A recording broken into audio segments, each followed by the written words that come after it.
Chandelier. La parole est maintenant Madame Édith Guignot pour 5 minutes.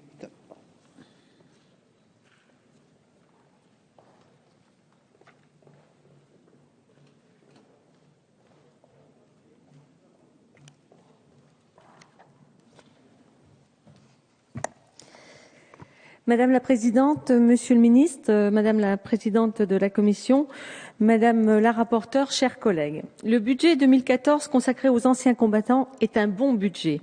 Avant toute chose et au nom du groupe SRC, je voudrais souligner, Monsieur le Ministre, votre écoute et votre disponibilité. Saluer le respect de vos engagements pris dès l'été 2012, et ce, malgré la situation rencontrée à votre arrivée. Je fais référence à la majoration des 4 points de la retraite du combattant qui n'avait pas été en 2012 budgétée en année pleine, ou bien encore à l'absence de prévisions concernant la politique mémorielle. Malgré un contexte budgétaire contraint, le budget qui nous est présenté non seulement conforte les droits des anciens combattants, mais comporte aussi 13 millions d'euros de mesures nouvelles. Si le budget global est effectivement en diminution de 2,7%, il est important de préciser que cette baisse s'explique par la diminution du nombre des bénéficiaires des différentes pensions. 13 millions d'euros de mesures nouvelles, dont l'une était extrêmement attendue du monde combattant, l'attribution de la carte à cheval, avec une réponse la plus large possible puisque la carte du combattant sera attribuée aux militaires ayant servi en Afrique du Nord dès lors que la date de leur premier jour est antérieure au 2 juillet 1962. Une carte à cheval qui symbolise les priorités sociales, toujours affichées par le ministère, autant que les engagements tenus. L'autre exemple fort est la revalorisation du plafond de l'aide différentielle aux conjoints survivants, de 900 à 932 euros. Cette première étape représente 800 000 euros de plus dans le projet de loi de finances 2014. Je dis première étape car l'objectif est d'atteindre le seuil de pauvreté et nous en prenons le chemin. Le ministre a même évoqué lors de l'examen du budget en commission élargie le 21 octobre dernier qu'il tiendrait compte de l'évolution récente du seuil de pauvreté défini non plus à 964 euros mais à 977 euros. Priorité sociale, engagement tenu, nous pouvons aussi parler de l'aide sociale de l'ONAC qui, depuis l'exercice budgétaire précédent, augmente de 500 000 euros par an, soit un engagement de 3 millions d'euros de notre gouvernement. Les dernières générations du feu trouvent-elles aussi toute leur place dans ce budget, avec l'augmentation du nombre de cartes de combattants attribuées au titre des OPEX, mais aussi avec un meilleur accompagnement au retour des opérations extérieures. Je pense au plan d'action pour une meilleure prise en charge des traumatismes psychiques, piloté par le service de santé des armées, mais aussi à l'appareillage. Une dotation de 1 million d'euros permettra d'équiper des prothèses de dernière génération les militaires blessés en opération ou en service.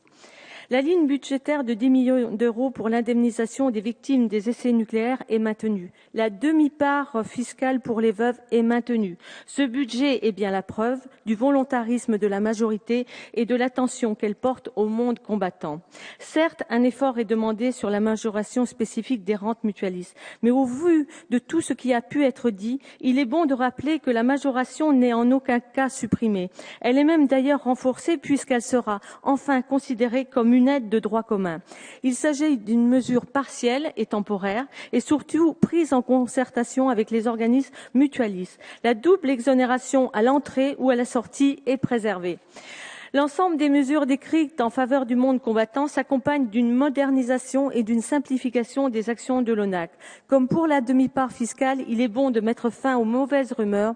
Les antennes ONAC seront bien évidemment maintenues dans nos départements. Pour un service public plus performant et pour simplifier les relations entre le monde combattant et l'administration, la mise en place d'un guichet unique pour le monde combattant, les victimes de guerre, les rapatriés et les harkis permettra de fluidifier le traitement des dossiers et simplifiera les démarches. Enfin, l'engagement toujours plus fort en faveur de la politique de la mémoire. En 2013, le gouvernement a déjà augmenté de 12 à 17 millions d'euros les crédits de la politique mémoriale pour atteindre plus de 23 millions d'euros dans ce budget, soit 6 millions supplémentaires. Le calendrier commémoratif sera riche et dense en 2014, mais cette augmentation rappelle le volontarisme politique et l'attention du gouvernement à rendre hommage à notre monde combattant et assumer notre devoir de mémoire. Le président de la République présentera prochainement avec l'ensemble des partenaires le calendrier des commémorations.